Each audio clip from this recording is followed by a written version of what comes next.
What's up, summoners? King Blair here. So if you can't tell by the excitement in my voice, we did it. We won round 1 of the Shogun Winter Tournament.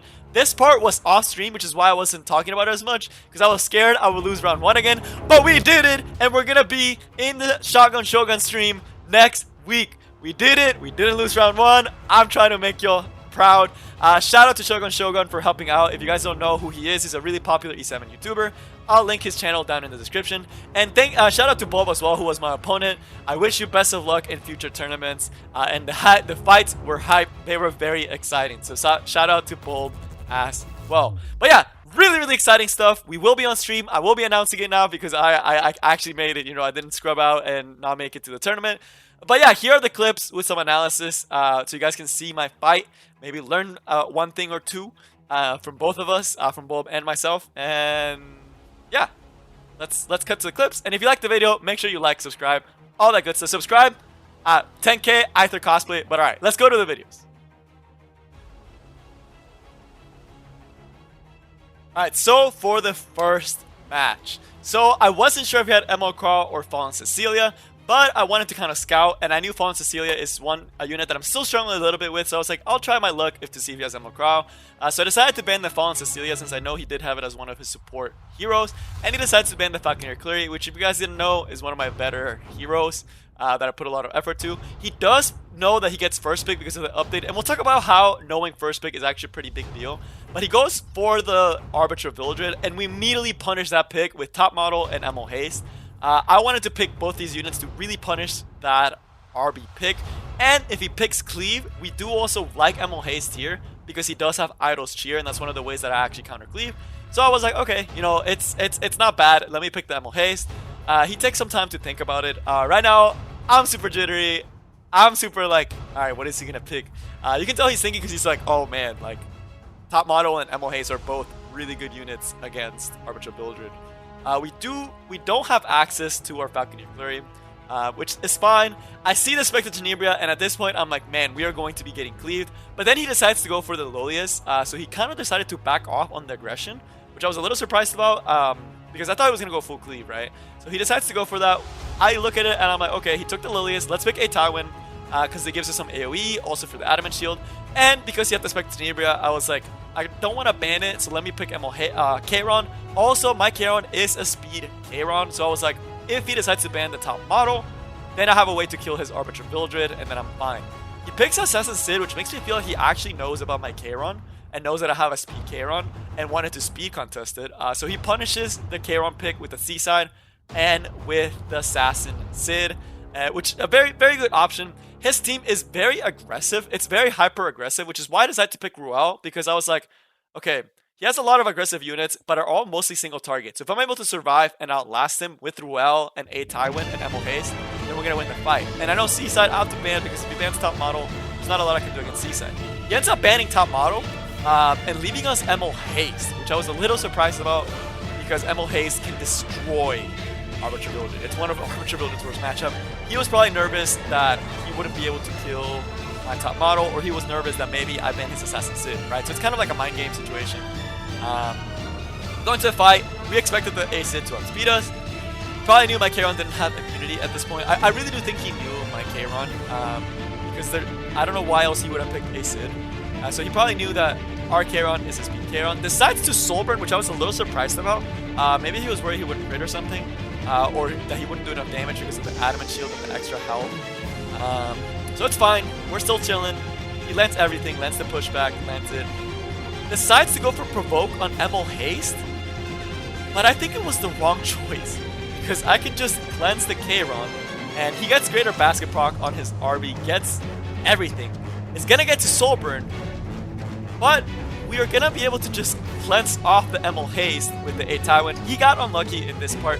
That we didn't land it. But we're all set, right? And then we A Tywin. A Tywin really pulled through here because he was able to actually hit the Assassin Sid.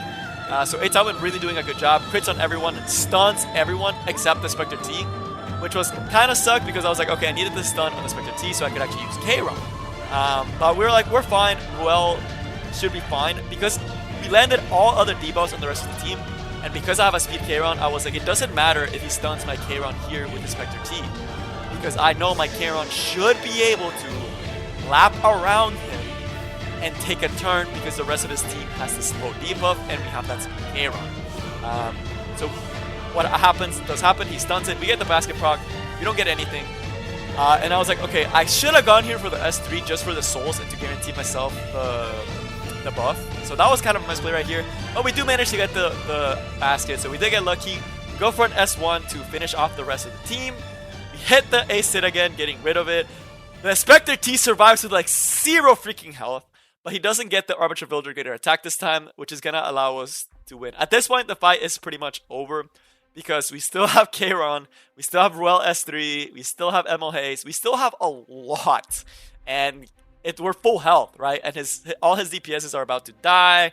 We still have S3. We get a dual attack, which like is just icing on the cake, and then we finish off here with an S3, and at this point it's GG. Right? So with or without the dual attack, it was pretty much GG. There was not a lot he could do to try to come back.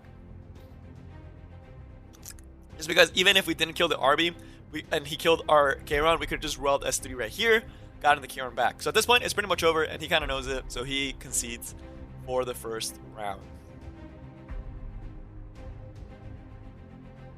Now on to round 2. I really liked my pre-ban, and since he didn't do ML Crawl, and he looked like he was lacking knights, I decided to take away the Fallen Cecilia again, right? And he knows he has first pick again because of the new update, which we'll talk about how that's a really big implication. That was supposed to be that came out today, but this happened and I was super hype about it, so we'll do that video some other time next week on what the implications of the first pick are. So he doesn't ban the F3 this time. He decides to go again for the RB, and I decided to go Lilius and Falconer Cleary, which if you guys know, that's my standard draft practice. A, to take away the Lilius that he did use, and B, our Falconer Cleary is pretty insane, right? So pretty standard pick. If you've watched my channel, I do this very often. It's something that I do almost every time, right? And it's something I'm comfortable with, so I was like, let me go with something that I'm comfortable with. Right here, I imagine what he was looking for was for Charon, so he was probably thinking if you want to take away the Charon from me. He looked like he was really debating, do I pick Charon, do I pick something else, right? So he was really debating, decides to go again hyper aggressive, decides to pick the T-Cern, which is not a bad option, right? Hyper aggressive can break down knights. So I started thinking, okay, what do I want to do? I do see the T-Cern. He decides to go for Ross, so he does pick a knight, very similar to his last draft. We go for A-Tywin. A-Tywin carried that previous fight, so we're like, we're bringing A-Tywin. And I also noticed, I was like, okay, he does have 2 big damage dealers, but no water yet, so let's force him to bring water, and my Ravi is very powerful, so I was like, Ravi should be able to carry this game. So I do pick Ravi, and I expect the Seaside pick. When I picked this Ravi, I was like, I know he will definitely pick Seaside. That was a fact. That's something that I was like, I don't know what his other pick will be, but he will pick Seaside, and our band will most likely go to Seaside. But I was comfortable with how we were going to deal with the RB. And you'll see my last pick is going to be top model, just in case he decided to let the top model through, because I did notice we were able to actually outspeed him the first game. So it was one of those things that I was like, okay, we outsped him the first game, so I think we can outspeed him again. The RB, I think, was around like 200 speed. So I was like, I was pretty comfortable knowing that we would be able to outspeed him. And that's why I'm going to pick the top model first. So I had a lot of information. He decides to go for Charon. And I was a little nervous at this point, but I was like, top model is still the right choice because top model can deal with the T-Surin, top model can deal with the Seaside, top model can deal with the Arbiter Builder. It's pretty much a guaranteed ban, which means we will keep the Falconer Flurry. So I was like, let me just pick my top model, and let's ban the Seaside so we have a Ravi that can potentially win the game. I didn't realize at this point that his Charon could actually kill my Ravi, and then I would have 0 damage in the fight, and he would out DPS me. So I was kind of sweating a little bit. I was like, okay, if we don't stun this Charon, we're gonna lose.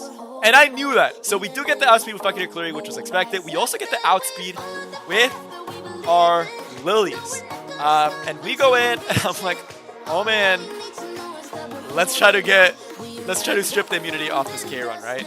And then right here, I'm like, I need to proc this Charon. We get a lucky Falconer Cleary S1 that pushes up our A-Tywin, allowing us to do the S3. And Tywin lands like a Chad on the T-Surin and the Charon, allowing us to be safe from the Charon.